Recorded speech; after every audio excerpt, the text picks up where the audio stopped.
اعوذ باللہ من الشیطان الرجیم بسم اللہ الرحمن الرحیم اللہم صل علی محمد وآل محمد۔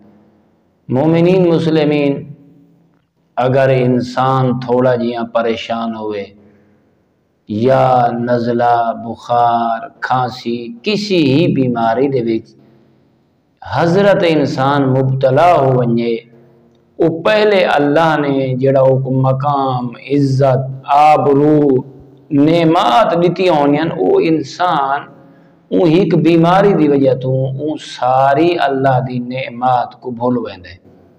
حالانکہ اللہ نے اے بیماری بھی ایک نعمت دے طور تے اپنے بندے کو نصیب فرمائی ہے، یعنی کہ انسان بیماری کو عذاب سمجھ دے نہ برادران ایمانی۔ اس واسطے امام علی رضا علیہ السلام ارشاد فرمائیں کہ صاحب ایمان دے اے جڑی بیماری ہے اے اوکو پاکو پاکیزہ کرن واسطے اے اللہ دا انعام ہے۔ اس بیماری کو بھیج کے رہیں اللہ اوکو گناہ کو پاکو پاکیزہ کرنا چاہتا ہے، یعنی کہ اے بیماری حضرت انسان صاحب ایمان واسطے نعمت ہے۔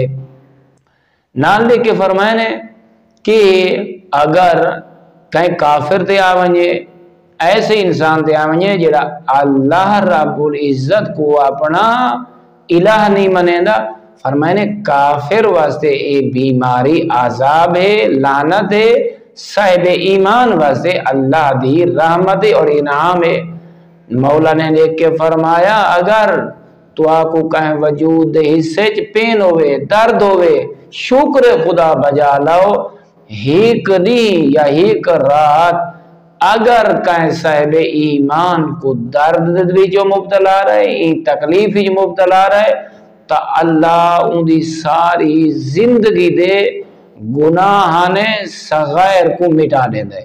یہ دیکھو ایک رات یا ایک نہیں کہیں درد پین دے وچ صاحب ایمان مبتلا رہے، تا برادران ایمانی اے بیماری بھی اللہ دی نعمت ہے۔ اللہ رب العزت جس حال چی ساکو رکھے، ساکو اپنے رب دا ہر وقت شکر ادا کرن دی سعادت نصیب کرے۔ والحمدللہ رب العالمین۔